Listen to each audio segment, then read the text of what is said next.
माई तो माई होली, चाहे वो दुर्गा माई हो, चाहे काली माई, चाहे ओ माई जो न माई के पेट से हमनी के पैदा ले बने जा। धरती पर लोग जन्म लेवे ले, सबसे बड़ा धरती पर केहू बा गुरु तो माई बाड़ी जो जन्म दिले बाड़ी। वो माई खातिर एगो गीत बा कि बिना माई के बेटा अधूरा बा। कैसे कि माई ममता के मूरत है,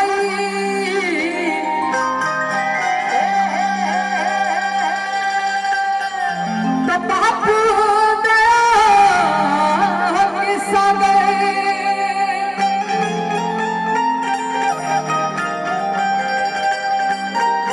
खुश रही जीवन में, अजर करी माई बाप के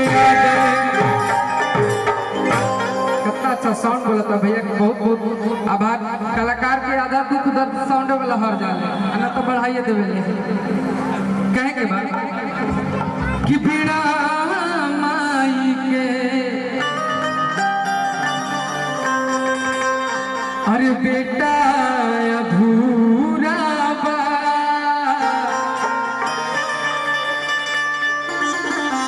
एमे केहू के ताली नहीं खे बजावे के, चुपचाप सुने के बाद ये चलते कि माई बिना कुछ पूरा नहीं थे धरती पर। अपने आप ताली बजाई अगर अच्छा लगी तो अपन अपन माई के, दुर्गा माई की याद करके कहे के बाद कैसे हर की बिना माई के कि बेटा अधूरा बा, कि माई बिना न कुछ पूरा बा। बेटा अधूरा बा, माई बिना न कुछ पूरा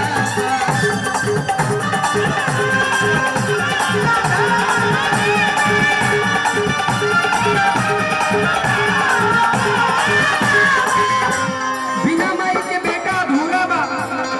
काहे कि धन दौलत सब सोहरत, धन दौलत सब सोहरत यह अधूरा बा। बिना माई के बेटा अधूरा बा, माई बिना कुछ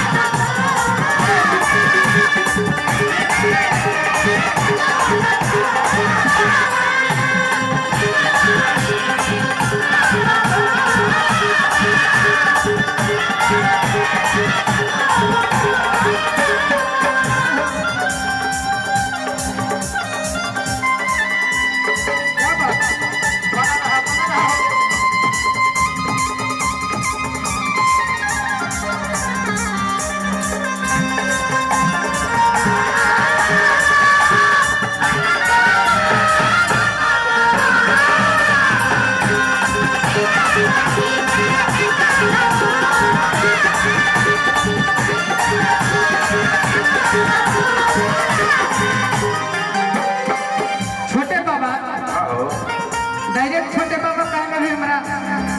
डर लगेला। छोटे बाबा चाचा कहीं मौसम को आने में तो दिक्कत नहीं, ठीक है ये चीज में रहो खुश बानी। अब बेटा लगेला मौसम का आए तो माना कि उनको फूफा लगे था, मौसा लगा तो क्या दिक्कत है, उनका का फूफा लगे। बिना माई के बेटा अधूरा बा। कैसे माई बेटा में नाही भेद काना,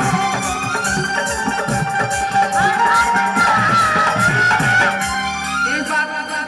जितना भी हमार माई बहन बैठल बाड़ी, जे माई बाड़ी अच्छा के माई बाड़ी, काहे कि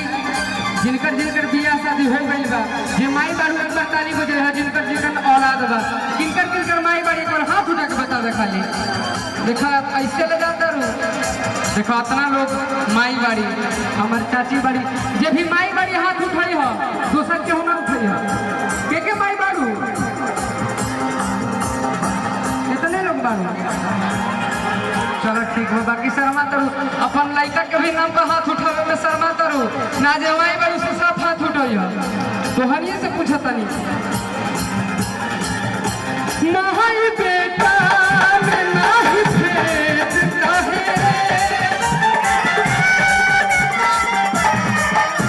इहे बतिया के चारों वेद काहे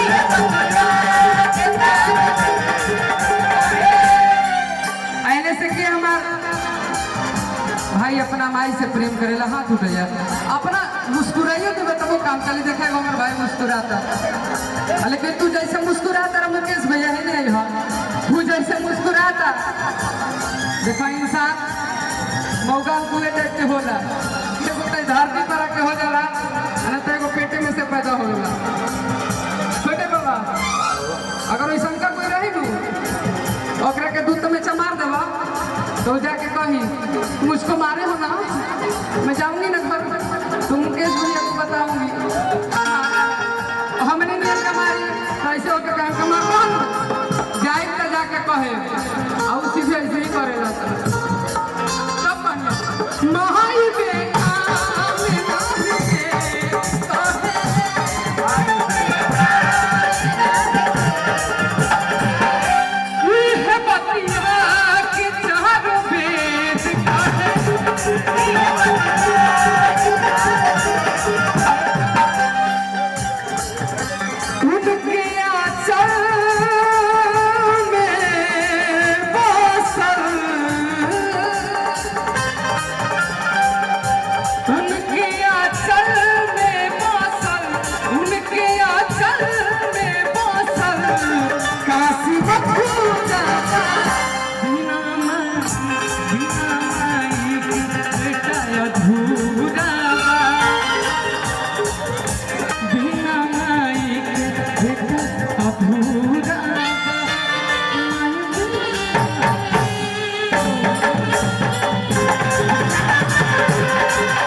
देखी मुन्ना भैया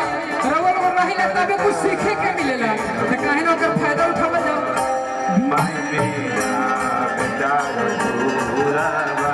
अबरी में